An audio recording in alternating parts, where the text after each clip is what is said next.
नमस्कार मेरे प्यारे कृषि साथियों, स्वागत है आप सभी का ब्राइट एग्रो क्लासेस के डिजिटल प्लेटफॉर्म पर। साथियों, आज अपन चर्चा करने वाले हैं जो अपनी नेक्स्ट सब्जेक्ट है और सब्जेक्ट का नाम रहने वाला है, कोड की बात करें तो एग्रोन 222, और इसके साथ में फार्मिंग सिस्टम और सस्टेनेबल एग्रीकल्चर के बारे में अपन स्टडी करने वाले हैं। और सबसे पहले उसके पहले अपने को ये पता होना चाहिए कि फार्मिंग सिस्टम क्या होता है और सस्टेनेबल एग्रीकल्चर क्या होता है। तो कौन कौन साथी फार्मिंग सिस्टम और सस्टेनेबल एग्रीकल्चर के बारे में जानते हैं, सभी बच्चे कमेंट करके बताएंगे। और उसके पहले मैं आपको सभी पूरा कॉन्सेप्ट क्लियर कर देता हूं कि ये सब्जेक्ट क्या कहना चाह रही है, क्या पढ़ाना चाह रही है अपने को। और इसके अलावा आप सभी अच्छे से नोट्स बना रहे होंगे, बाकी सब्जेक्ट्स की जितनी भी क्लासेस हो चुकी है उन सभी के नोट्स बनाने हैं। किसी प्रकार का कोई भी इश्यू आता है, आपको मोबाइल नंबर दे रखे हैं, उन पर आप कॉल करके मैसेज करके बता सकते हो। देखिएगा, सबसे पहले अपन बात करते बेटा कि सब्जेक्ट का कोड जो है वो है एग्रोन 222। 200 का मतलब क्या है कि सर, 2 का मतलब है सेकंड ईयर, सेकंड सेमेस्टर। और ये एग्रोनॉमी का सेकंड पार्ट है, क्योंकि एक क्रॉप्स वाली आ चुकी है तो ये क्या है, सेकंड पार्ट है। ठीक है। अब इसके बाद में अपन बात करते हैं, ये हो गया कोड और फार्मिंग सिस्टम। दो वर्ड इसमें आएंगे, एक तो फार्मिंग सिस्टम आएगा, फार्मिंग सिस्टम आएगा, एक आएगा सस्टेनेबल एग्रीकल्चर, सस्टेनेबल एग्रीकल्चर आएगा। क्या आएगा बेटा, सस्टेनेबल एग्रीकल्चर आएगा। अब अपन बात करते हैं पहले तो फसल प्रणाली या फार्मिंग सिस्टम क्या होता है। देखिएगा, फार्मिंग सिस्टम वर्ड को समझना सबसे पहले।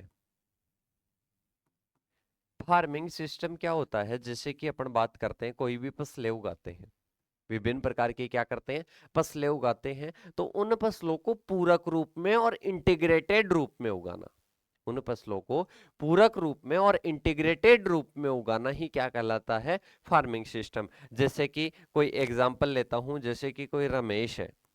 कौन है बेटा, रमेश है। रमेश यहाँ पर क्या करता है, यहाँ पर गेहूं की खेती करता है, यहाँ पर पशुपालन करता है, यहाँ पर फॉरेस्ट्री करता है, यहाँ पर फॉरेस्ट वगैरह लगा दिया, और इसके साथ में यहाँ पर मक्के की खेती कर दिया, और यहाँ पर मछली पालन कर दिया। ठीक है। तो ये अपने क्या हो जाता है, ये फार्मिंग सिस्टम हो जाता है। क्या हो जाता है बेटा, ये फार्मिंग सिस्टम हो जाता है। मतलब इसमें विभिन्न प्रकार की जो फसलें होती है, विभिन्न प्रकार की फसलों को आपस में क्या कर देते हैं, एकीकृत कर देते हैं, इंटीग्रेट कर देते हैं। तो वो अपनी क्या होती है, वो फार्मिंग सिस्टम होता है। अब कोई दूसरा बंदा है, वो क्या करता है, वो ओनली इसको 3 पार्ट में डिवाइड करता है या 4 पार्ट में डिवाइड कर देता है। यहां पर तो पेड़ लगाएगा, यहां पर पशुपालन करेगा, यहां पर फसल लगाएगा, और यहां पर मछली पालन करेगा। ठीक है। मतलब ये इनको पूरक, कैसे पूरक का मतलब समझना, पशुओं से गोबर प्राप्त होगा, किनको देगा, फसलों को, और पेड़ को मतलब पूरी मृदा को दे देगा। इसके साथ में अपन बात करें, फसलों से दाना प्राप्त होगा, मछली को खिला देगा। पेड़ों से फल प्राप्त होंगे, वो मार्केट में बेच देगा। पेड़ पौधों से जो पत्तियां वगैरह पड़ेगी, उससे मतलब पत्तियां वगैरह जमीन पर गिरकर वो क्या होगी, वो अपघटित होगी, तो उससे मृदा क्या हो जाएगी, उपजाऊ हो जाएगी, तो वो अपने पॉइंट आ जाएगा। इसके साथ में ही अपन बात करते हैं, पशुओं को चारा खिलाएंगे तो चारा फसलों से प्राप्त हो जाएगा। मतलब इस प्रकार का एक इंटीग्रेटेड सिस्टम है। अब आप एक काम करते कि यहाँ पर ओनली फसल लगाते, तो बेटा उसमें लाभ कम होता है इंटीग्रेटेड की कंपेयर में। तो ये सब्जेक्ट अपने को सिखाएगी कि आप किस प्रकार से क्रॉप्स को लगाकर अधिकतम लाभ प्राप्त कर सकते हो। समझ गए फार्मिंग सिस्टम क्या होता है। फार्मिंग सिस्टम होता है कि आप जो फार्म पर जो भी अप्लाई कर रहे हो, जो भी आप ग्रो कर रहे हो, उसको एक सिस्टम के जरिए करो ताकि उससे अधिकतम लाभ अपने को प्राप्त हो सके, उसको अपन फार्मिंग सिस्टम कहते हैं। अब ये वर्ड तो आपको समझ में आ गया। अब दूसरा आता है सस्टेनेबल एग्रीकल्चर। क्या आता है बेटा, सस्टेनेबल एग्रीकल्चर। क्या आता है बेटा, सस्टेनेबल एग्रीकल्चर आता है। सस्टेनेबल एग्रीकल्चर अपन किसे कहते हैं, हिंदी में इसे कहते हैं टिकाऊ खेती। क्या कहते हैं बेटा, टिकाऊ खेती कहा जाता है। अब ध्यान से समझ लेना बेटा, रटने वाली चीजें नहीं है। कोई भी सब्जेक्ट आपके बीएससी एग्रीकल्चर में ऐसा नहीं है जिसको आप रट कर कहीं ना कहीं पास करने की कोशिश करो, रटने की कोशिश करो। रटोगे कब? जब क्लास को नहीं लोगे, उस कंडीशन में आप क्या करोगे, इसको रटने की कोशिश करोगे। पर आप तो क्लास ले रहे हो, और क्लास भी शानदार ले रहे हो जिसमें सारे कॉन्सेप्ट क्लियर किए जा रहे हैं। अब आप सोचो कि टिकाऊ खेती मतलब हिंदी में मैंने बता दिया, अब इस वर्ड का मीनिंग आप मेरे को बता दो। बताओ सभी साथी।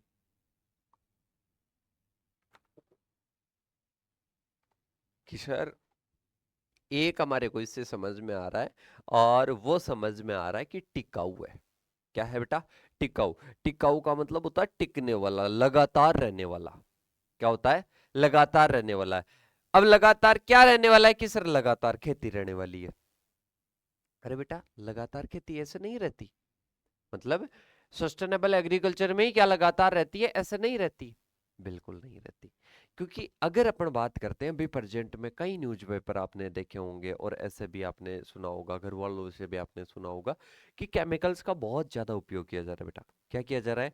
केमिकल्स का बहुत ज्यादा उपयोग किया जा रहा है। जैसे आप सोचते हो ना कि कैंसर बढ़ रही हो, अलग अलग नई नई बीमारियां आ रही है, वो बीमारियां केमिकल्स के प्रयोग से आ रही है।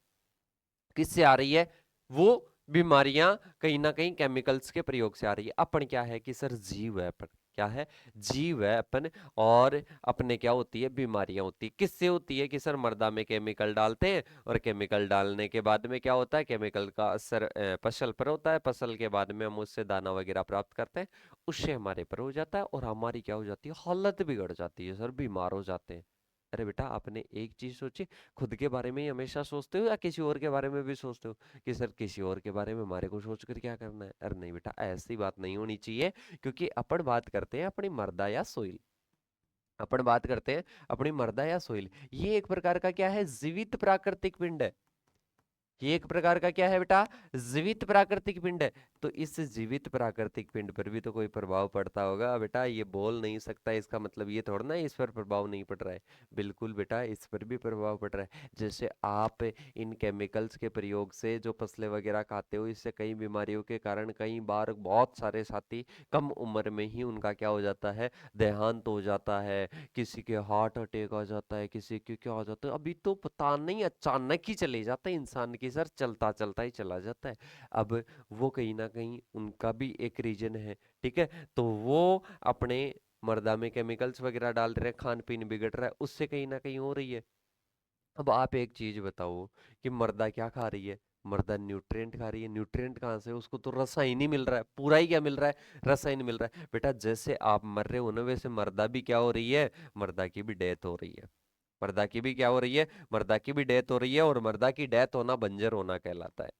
मर्दा की डेथ होना क्या कहलाता है बेटा? बंजर होना कहलाता है। मर्दा की डेथ होना, बंजर होना क्या होता है बेटा? मर्दा की डेथ होना, सोइल की डेथ होना, मर्दा का बंजर होना। तो ये अपने क्या होती है? Sustainable agriculture. अभी तक पूरी चीजें रिलेट नहीं की, अभी और चीजें पढ़ रहे हैं कि सर मर्दा है, मर्दा जीवित प्राकृतिक पिंड है, जब मनुष्यों पर पड़ता है तो मर्दा पर भी प्रभाव पड़ेगा केमिकल्स का, और केमिकल्स को लगातार बहुत अत्यधिक मात्रा में अपन यूज कर रहे हैं, तो भाई साहब मर्दा क्या हो जाएगी? बंजर हो जाएगी। अब मर्दा बंजर होने के बाद में आप क्या खेती कर पाओगे क्या? मर्दा बंजर होने के बाद में खेती कर पाओगे क्या? कि सर नहीं कर पाएंगे, कि सर नहीं कर पाएंगे। तो बेटा ये इसको अपन टिकाऊ खेती नहीं बोल सकते कि इसको टिकाऊ। अब तो ये है कि जब तक खेती होती रहे तब तक करते रहेंगे, फिर वाकया बंद हो जाएगी तो हो जाएगी, अपने को क्या लोड है? अरे बेटा बाल बच्चों का भी थोड़ा सा ख्याल रख लिया करो, अपनी बस खुद की ही लाइफ जीने में सोच रहे हो, या बाल बच्चे जो आगे आने वाली पीढ़ियां हैं उनके बारे में भी सोचोगे? कि सर सोचना तो जरूरी है। ठीक है, सोचना तो जरूरी है। तो बेटा इसको क्या कर दो, इसको अवॉइड कर दो, और इस प्रकार की खेती करो, इस प्रकार की खेती करो जिस पर मर्दा स्वास्थ्य पर कोई प्रभाव ना पड़े, मानव स्वास्थ्य पर कोई प्रभाव ना पड़े, फसल स्वास्थ्य पर कोई नहीं प्रभाव पड़े, और उत्पादन पर कोई प्रभाव नहीं पड़े, और इसके साथ में ही जो भी चीजें हैं अपनी प्रकृति है, अपनी प्रकृति है, तो प्रकृति पर कोई हानिकारक प्रभाव नहीं पड़े। ये क्या हो जाएगा बेटा, ये क्या हो जाएगा कि सर ये सस्टेनेबल एग्रीकल्चर हो जाएगी। मतलब अपन भी खेती कर रहे हैं क्योंकि इन पर कोई हानिकारक प्रभाव नहीं पड़ रहा है, अपन भी खेती कर रहे हैं और अपनी आने वाली पीढ़ी भी क्या करेगी बेटा, खेती करेगी। मतलब अपन भी खेती करेंगे, अपने बाल बच्चे भी क्या करेंगे बेटा, खेती करेंगे। इसको क्या कहते हैं, सस्टेनेबल एग्रीकल्चर कहते हैं, टिकाऊ खेती कहते हैं। क्या कहते हैं बेटा, टिकाऊ खेती कहते हैं। तो क्लियर है क्या, देखिएगा दोबारा से, टिकाऊ खेती सस्टेनेबल एग्रीकल्चर क्या होती है, मर्दा होती है, प्राकृतिक पिंड होता है। जैसे अपने बीमारियां होती है वैसे इसके भी होती है, ये भी बंजर हो जाती है, फिर इसमें खेती नहीं कर सकते। तो बेटा इससे बचना है। अपन तो अभी अंधाधुंध खेती कर रहे हैं, मतलब ऐसे अंधे होकर केमिकल्स का प्रयोग कर रहे हैं, पर आगे आने वाले टाइम में क्या होगा, आगे आने वाले, जैसे एक मैं एग्जांपल दे देता हूं। एक कोई रमेश है, अब ये क्या करता है, यहां से बाइक को बहुत स्पीड में रैपिडली इसको भगा कर लेकर आ रहा है, भगा कर लेकर आ रहा है। इसको ये नहीं पता कि पुलिया तो यहीं पर खत्म हो रही है, पुलिया तो यहीं पर खत्म हो रही है। अरे तो बेटा इसको धीरे धीरे ले आना है, इसको धीरे धीरे ले आना, तो ताकि खूब सारी पीढ़ियां अपना जीवन यापन कर सके।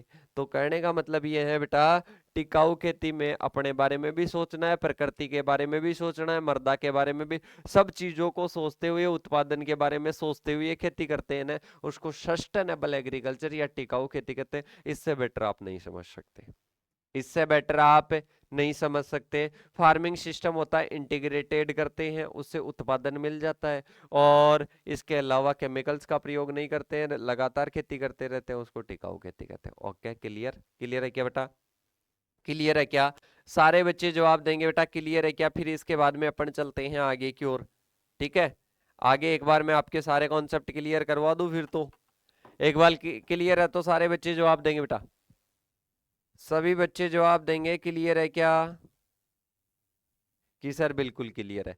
अब अपन सबसे पहले बेटा फार्मिंग सिस्टम, किसके बारे में पढ़ते हैं, फार्मिंग सिस्टम।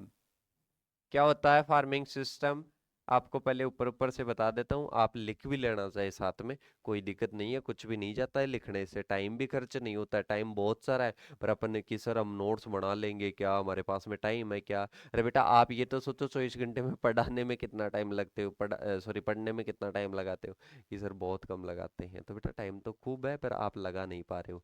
अब देखो, फसल प्रणाली क्या होती है, फसल प्रणाली होती है।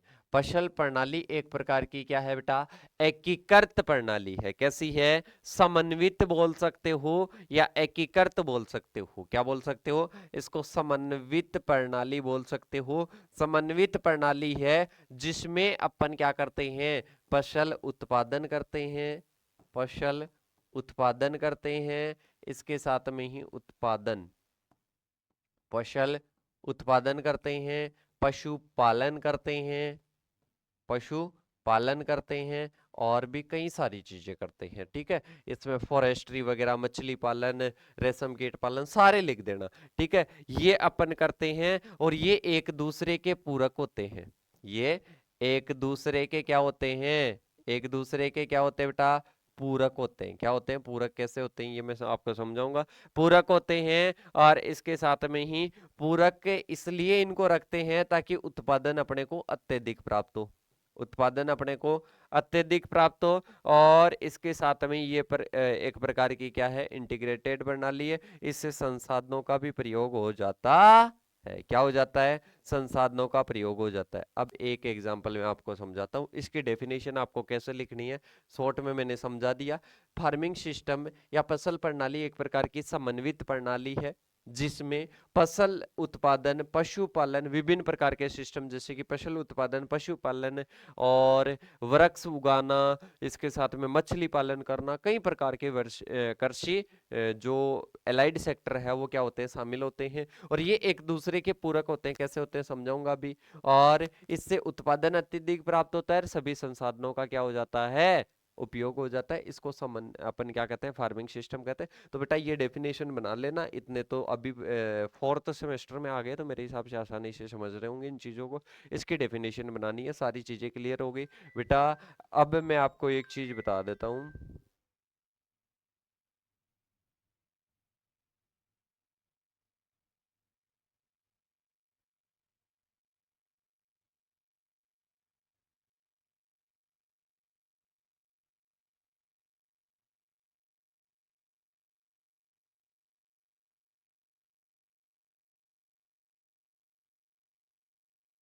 देखिएगा बेटा, अब बात करते हैं आगे की ओर। ये एक प्रकार की क्या है, समन्वित प्रणाली है, जिसमें फसल उत्पादन, पशुपालन एक दूसरे के पूरक, और इसके साथ में उत्पादन अत्यधिक होता है, संसाधनों की क्या होती है, अच्छे से यूज हो जाता है। इसको अपन क्या कहते हैं, फार्मिंग सिस्टम कहते हैं। क्या कहते हैं बेटा, फार्मिंग सिस्टम कहते हैं। और इसके साथ में इस फार्मिंग सिस्टम को अपन समझ लेते हैं एक बार। ठीक है बेटा, देखना एक एग्जांपल लेते हैं कि जैसे कि एक तो यहाँ पर ओनली पशुपालन कर रहे हो, अब आप समझना, ओनली पशुपालन कर रहे हो उसको अपन क्या नहीं कह सकते, उसको फार्मिंग सिस्टम अपन नहीं कह सकते। मतलब ओनली पशुपालन कर रहे हो, पशुपालन से जो गोबर प्राप्त होगा क्या करोगे उसका, रिसोर्सेस ही है एक प्रकार का। क्या करोगे, ये सर क्या करेंगे, मर्दा में डाल देंगे। फसल उत्पादन तो कर ही नहीं रहे हो, तो मर्दा में कहीं का डाल कर क्या कर लोगे। ठीक है कि सर कुछ भी नहीं है, कुछ भी फायदा नहीं है। अब इसके साथ में इसको दाना कहाँ से खिलाओगे, कि सर अपने पास तो नहीं है, मार्केट से लाना पड़ेगा। या ओनली फसल उत्पादन करोगे तो उसमें गोबर कहाँ से डालोगे, कि सर अपने पास में नहीं है, मार्केट से लाना पड़ेगा। अरे तो बेटा ऐसा काम ही क्यों करते हो, इसमें फसल उत्पादन भी कर दो, फसल उत्पादन भी कर दो। इसके साथ में कि सर हमारे को एक और नीड है, क्या नीड है, कि हम ये जो फसल उत्पादन से जो दाना चारा प्राप्त होगा वो इसको दे देंगे, इससे दूध वगैरह बेच के वैसे प्रॉफिट ले लेंगे, और इस दाने को बेचकर कहीं ना, सॉरी दाने को बेचेंगे नहीं, मछली उत्पादन मतलब मछलियों को खिला देंगे, और फिर मछलियों से जो प्रॉफिट प्राप्त होगा उसको ले लेंगे। मतलब रिसोर्सेज को आपस में आपने क्या कर दिया, यूज कर दिया, और इससे अत्यधिक आपको क्या प्राप्त हो रहा है, प्रॉफिट प्राप्त हो रहा है। इसी को तो फार्मिंग सिस्टम कहते हैं। ओके, क्लियर है मेरे हिसाब से। अब इसके बाद में अपन चलते हैं बेटा आगे की ओर। मतलब इसमें क्या करते हैं, कृषि की जो गतिविधियां होती है उनको कहीं ना कहीं क्या करते हैं, एकीकृत करते हैं और खेती करते हैं, यही अपने क्या है, फार्मिंग सिस्टम है। अब इसके बाद में अपन बात करते हैं स्कोप, इसका स्कोप क्या है और इसका भविष्य क्या है। तो देखिएगा, सबसे पहला स्कोप है फसल उत्पादन, फसल उत्पादन या क्रॉप प्रोडक्शन। क्या हो जाएगा बेटा, फसल उत्पादन या क्रॉप प्रोडक्शन हो जाएगा। इसके बाद में सेकंड आपके आ जाएगा पशुपालन या एनिमल हस्बेंड्री या लाइव स्टॉक प्रोडक्शन बोल सकते हो, पशुपालन, या इसके साथ में इसको एनिमल हस्बेंड्री लिख देना AH। ठीक है, इसके बाद में थर्ड अपने आता है जिसमें आ जाएगा मछली पालन, मछली पालन, जिसको आप एक्वा कल्चर बोल सकते हो, एक्वा कल्चर बोल सकते हो।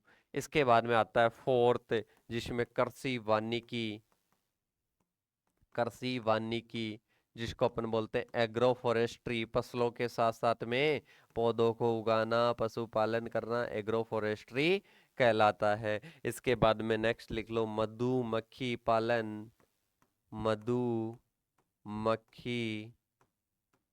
पालन, एपीकल्चर। क्या हो जाएगा बेटा, एपीकल्चर हो जाएगा।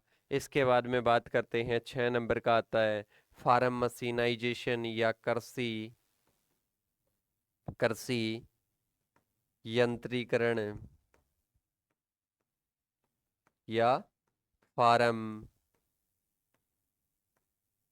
मशीनाइजेशन।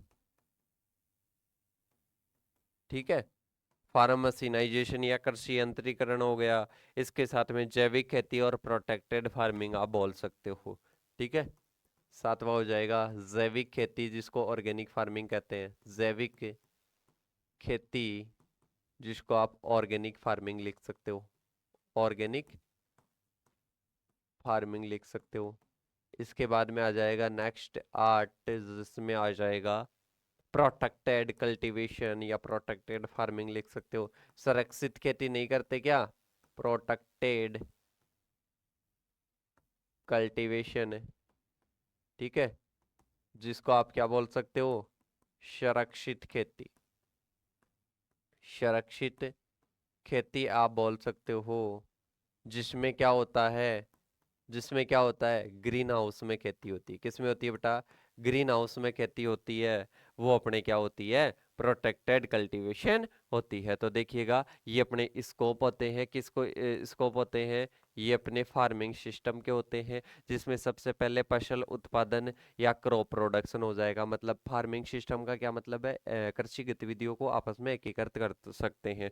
तो फसल उत्पादन कर सकते हैं, पशुपालन कर सकते हैं, मछली पालन, एग्रो फॉरेस्ट्री, मधुमक्खी पालन, कृषि यंत्रीकरण, ऑर्गेनिक फार्मिंग और संरक्षित खेती, ये कर सकते हो। मतलब ये क्या है बेटा, ये इसका स्कोप है। क्या है, ये इसका स्कोप है। सारे पॉइंट्स लिख लेना। इसके बाद में अपन बात करते हैं, नेक्स्ट आता है बेटा, नेक्स्ट आता है महत्व क्या है, महत्व या इंपॉर्टेंस क्या है। किसके बारे में बात करेंगे बेटा, महत्व या इंपॉर्टेंस के बारे में बात करेंगे। और इसके बाद में पहले पॉइंट की बात करते हैं, संसाधनों का अधिकतम उपयोग। क्या आ जाएगा, संसाधनों का अधिकतम अधिकतम उपयोग। मतलब संसाधनों का अपन क्या करते हैं, अधिकतम उपयोग करते हैं। इसके बाद में नेक्स्ट आता है जोखिम कम। क्या आ जाएगा, जोखिम कम। सारे पॉइंट्स को समझाऊंगा। रिस्क क्या हो जाती है, मिनिमाइज हो जाती है, रिस्क मिनिमाइज हो जाती है। ठीक है, लिखते रहना साथ के साथ में, ताकि ये और भी अच्छे पॉइंट है शॉर्ट में यार, बढ़िया तरीके से हैं। फिर बाकी आगे पीडीएफ भी है, उसमें से भी समझा दूंगा, पर ये बेटर रहेगा मेरे हिसाब से। अब इसके बाद में अपन बात करते हैं नेक्स्ट। इसमें लिख देना ऑप्टिमल यूटिलाइजेशन ऑफ रिसोर्सेस, अगर कोई इंग्लिश वाला लिखना चाहे तो। नेक्स्ट अपने आता है इंक्रीज इनकम या आय में वृद्धि। आय में वृद्धि सारे समझाऊंगा अभी उसी फील्ड से। आय में वृद्धि या इंक्रीज इनकम, हिंदी वाले भी हेडिंग तो इसी में लगाया करो। इसके बाद में बात करते हैं, नेक्स्ट पॉइंट आता है इन्वायरमेंटल इन्वायरमेंटल बैलेंस या पर्यावरण पर्यावरण संतुलन। इसके साथ में ही नेक्स्ट अपने आता है 5 नंबर का पॉइंट है, जिसमें आता है न्यूट्रिशनल सिक्योरिटी या पोषण सुरक्षा। क्या आ जाएगा, पोषण सुरक्षा। ठीक है, इसके बाद में आता है 6 नंबर का ग्रामीण विकास, रूरल डेवलपमेंट, ग्रामीण विकास आप बोल सकते हो। देखिएगा, सबसे पहले अपन बात करते हैं बेटा, सारी चीजें समझना, ये अपना फील्ड है। अगर इसमें अपन पशुओं को साथ में पाल रहे हैं, यहाँ पर अपन वृक्ष लगा रहे हैं, वहां पर अपन फसल लगा रहे हैं, क्या लगा रहे, फसल लगा रहे हैं, तो इनसे कहीं ना कहीं अपने को क्या हो रहा है, प्रोडक्शन अत्यधिक प्राप्त हो रहा है। ठीक है, इनका क्या हो रहा है, एक तो संसाधनों का अधिकतम उपयोग, इससे कोई प्राप्त होगा इसमें प्रयोग हो जाएगा, इससे कोई प्राप्त होगा इसमें प्रयोग हो जाएगा। तो इस प्रकार से रिसोर्सेज का क्या हो जाता है, यूटिलाइजेशन अच्छे से हो जाता है। दूसरा आता है जो कि मैंने पहले ही समझा दिया था, फिर आता है रिस्क मिनिमाइज। अगर ये प्रोडक्शन नहीं देगा तो ये देगा, ये नहीं देगा तो ये देगा। ठीक है, मतलब एक ना एक तो देगा, तो रिस्क कम हो जाती है। आप फसल ही उगा रहे हो तो वो तो रिस्क तो होगी। ठीक है, इसके बाद में आती है आय में वृद्धि। अगर आप इतने एक्टिविटीज अपना रहे हो तो इससे कहीं ना कहीं आय में, आपकी इनकम में क्या होगी, ग्रोथ होगी। फिर आती है इन्वायरमेंटल बैलेंस, मतलब पर्यावरण का क्या बना रहता है बेटा, संतुलन बना रहता है। आप किसी प्रकार का जो है केमिकल्स वगैरह ज्यादा यूज में नहीं लेते, और ये आपस से ही खाद वगैरह न्यूट्रिएंट वगैरह प्राप्त हो जाते हैं। इसके बाद में आती है पोषण सुरक्षा। पोषण सुरक्षा का मतलब है फसल को पोषण चाहिए भाई साहब, ये दे देगा, पशु दे देंगे। ठीक है, तो इस प्रकार से पोषण सुरक्षा बनी रहती है। फिर आती है ग्रामीण विकास, मतलब रूरल डेवलपमेंट होता है। गाँवों के लोगों की जब इनकम बढ़ेगी तो कहीं ना कहीं डेवलपमेंट होगा। तो बेटा इसमें आप काफी चीजें लिख सकते हो, और इसमें रटाने की कोई जरूरत नहीं है। ठीक है, अब इसके बाद में बात करते हैं, अगर बेटा इस क्लास में किसी भी प्रकार की आवाज वगैरह में और इसके साथ में बोलने में अगर कोई लेग हो रही हो ना, तो वो मेरे को जरूर बता देना। अब इसके बाद में अपन बात करते हैं नेक्स्ट, और नेक्स्ट पहले पॉइंट तो समझे। नेक्स्ट अपने पॉइंट आता है बेटा कॉन्सेप्ट। क्या होता है कॉन्सेप्ट, कॉन्सेप्ट की बात करें तो इसके कॉन्सेप्ट में आप लिख देना कि ये एक प्रकार की क्या है, फसलों पर आधारित विभिन्न संसाधनों पर आधारित एक प्रकार की क्या है, प्रणाली है, जिसको अपन क्या कहते हैं, फार्मिंग सिस्टम कहते हैं। तो बेटा यही आज की क्लास का था। अब कॉन्सेप्ट वगैरह वो सारी चीजें मैं आपको समझा देता हूँ। देखिएगा, सबसे पहले फार्मिंग सिस्टम की डेफिनेशन मैंने वहां पर भी लिखा दी थी। इसमें है कि खेती प्रणाली में जितने भी उपलब्ध आपके पास में संसाधन है, जैसे भूमि, श्रम, पूंजी, इनपुट्स का एकीकृत प्रबंधन है, क्या है, इंटीग्रेटेड मैनेजमेंट है, और कृषि उत्पादन को सतत रूप से अधिकतम किया जा सके, इसके लिए क्या रहता है, ये फार्मिंग सिस्टम रहता है। इसके साथ में स्कोप की बात करें तो स्कोप वाली जो मैंने पॉइंट्स आपको बताया था वो भी लिख सकते हो और इसमें ये भी लिख सकते हो, ठीक है। इसमें पूरी चीजें दे रखी है, पशुपालन, मत्स्य पालन, इसमें लाइन टू लाइन दे रखी है, मैंने पॉइंट टू पॉइंट बताई है, ठीक है। तो वो वाले पॉइंट जरूर लिखना। इसके बाद में आती है इंपॉर्टेंस। इंपॉर्टेंस में होती है सबसे पहले तो सस्टेनेबिलिटी, मतलब अपन लगातार खेती कर सकते हैं। इसके बाद में आता है अपनी आय क्या हो जाती है, बढ़ोतरी हो जाती है, और उन्हें जो रिसोर्सेस होते हैं उनका बढ़िया तरीके से यूज कर सकते हैं। फूड सिक्योरिटी, एम्प्लॉयमेंट है, रोजगार मिल जाता है, एक ही खेत पर इतने अपने अप्लाई करेंगे तो कहीं ना कहीं रोजगार मिलेगा। इसके बाद में आता है इको फ्रेंडली होती है और रिस्क कम होती है। वेस्ट, मतलब जो वेस्ट होता है उसका क्या हो जाता है, अच्छे से यूज हो जाता है। तो ये अपने क्या है बेटा, बेहतर पोषण सुरक्षा मिलती है। ये अपने क्या है, इसके इंपॉर्टेंस है, जो कि मैंने पहले ही पॉइंट्स के माध्यम से बता दिए। अब कॉन्सेप्ट की बात करते हैं तो ये एक प्रकार की क्या है, समग्र प्रणाली है। कैसी है बेटा, समग्र प्रणाली है, मतलब इंटीग्रेटेड है, जो कि स्थिरता, स्थिरता का मतलब होता है सस्टेनेबिलिटी, लगातार आप खेती कर सकते हो। लाभप्रदता, मतलब इससे क्या होता है, बेनिफिट अधिक प्राप्त होता है, बेनिफिट अधिक प्राप्त होता है। इसके बाद में आता है खेती के आर्थिक, पर्यावरणीय और सामाजिक पहलुओं को ध्यान में रखता है, मतलब ये कहीं ना कहीं पर्यावरण को भी और उत्पादन को भी, सब चीजों को ध्यान में रखता है। और इसका उद्देश्य है उत्पादन, पशुपालन, मत्स्य पालन, कृषि वानिकी को जोड़कर उत्पादकता को कहीं ना कहीं क्या करना, बढ़ाना, ठीक है। इसके साथ में ही अपन बात करते हैं बाहरी इनपुट्स जैसे केमिकल वगैरह पर जो निर्भर रहता है, उसको ये कहीं ना कहीं क्या करता है बेटा, कम करता है। तो ये अपने क्या हो जाता है, आज का चैप्टर कंप्लीट हो जाता है। अच्छे से आपने समझा होगा सारी चीजें, और सारी चीजें लिख लेना, शुरू में मैंने लिखाई वो भी लिख लेना। किसी भी प्रकार का संशय हो, अगर इस क्लास में कोई भी जैसे लेग वाली प्रॉब्लम आ रही है, मेरे हिसाब से आ नहीं रही होगी, फिर भी आ रही है तो एक बार मेरे को कन्फर्म कर देना। ओके, अब मिलेंगे अपन नेक्स्ट क्लास के साथ में, तब तक के लिए जय जवान जय किसान साथियों।